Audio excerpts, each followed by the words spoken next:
ఇలా చంద్రశేఖరరావు గారు ప్రాణభయంతో తనను కాపాడుకోవడానికి ప్రగతి భవన్లో బుల్లెట్ ప్రూఫ్ అద్దాలు బాత్రూంలో కూడా పెట్టుకునే పరిస్థితి వచ్చింది. ప్రతి వాళ్ళ మీద నిఘబెట్టాలన్న తొంగి చూడాలి ప్రైవేట్ జీవితాలలో తండ్రి కొడుకుల ఆలోచనతోటి టెలిఫోన్ ట్యాపింగ్ కానీ లేకపోతే కమాండ్ కంట్రోల్ రూమ్ కానీ కట్టిండ్రు. రైతుల కోసం 1 కోటి ఎకరాలకు నీళ్ళు ఇస్తామని చెప్పి 1,00,000 కోట్లు ఖర్చు పెట్టిన కాళేశ్వరం కూలిపోయింది. అయితే ప్రగతి భవన్ గురించి మాట్లాడుతుండిన ప్రగతి భవన్ గురించి ఒకప్పుడు మాట్లాడిన వ్యక్తి ఈయననే ఏమని మాట్లాడిందంటే ప్రగతి భవన్లో లంకె బిందెలు ఉన్నాయి అని మాట్లాడింది ఈయననే. మరి 2 సంవత్సరాలు అవుతుంది నువ్వు ప్రగతి భవన్లో పోయి, అంటే గవర్నమెంట్లకు మీరు వచ్చి 2 సంవత్సరాలు అవుతుంది.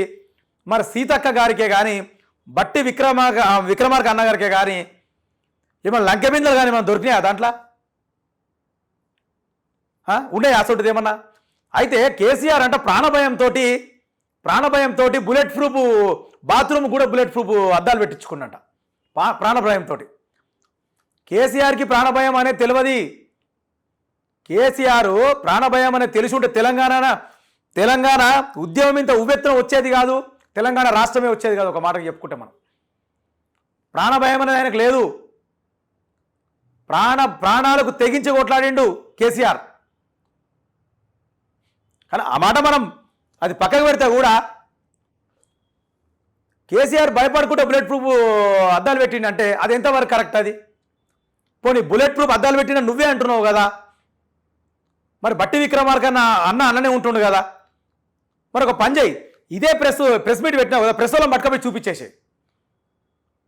ఒక ప్రముఖ టీవీ ఛానల్ కూడా బట్టి విక్రమార్క నన్ను ఇదే మాట అడిగితే, ఇలా బుల్లెట్ ప్రూఫ్ అద్దాలు పెట్టినట్ట కదా కేసీఆర్ బాత్రూంలో తోసా అని అడిగితే ఆయన చిన్నగా నవ్వుకుంటుండే. ఆయన అంటే అక్కడ అద్దాలు లేవు ఏం లేవు అన్న అంత ఫేక్ మాటలు అని చెప్పేసి మళ్ళా గదే పురాణం గదే సోది తీసుకొచ్చి మళ్ళీ కూడా పెట్టిండు.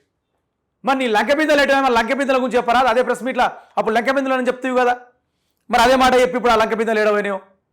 పోనీ లంకె బిందెలు దొరికితే అమ్ముకురా పోయి, లేకపోతే అమ్ముకురా ఏమన్నా అదనే చెప్పండి.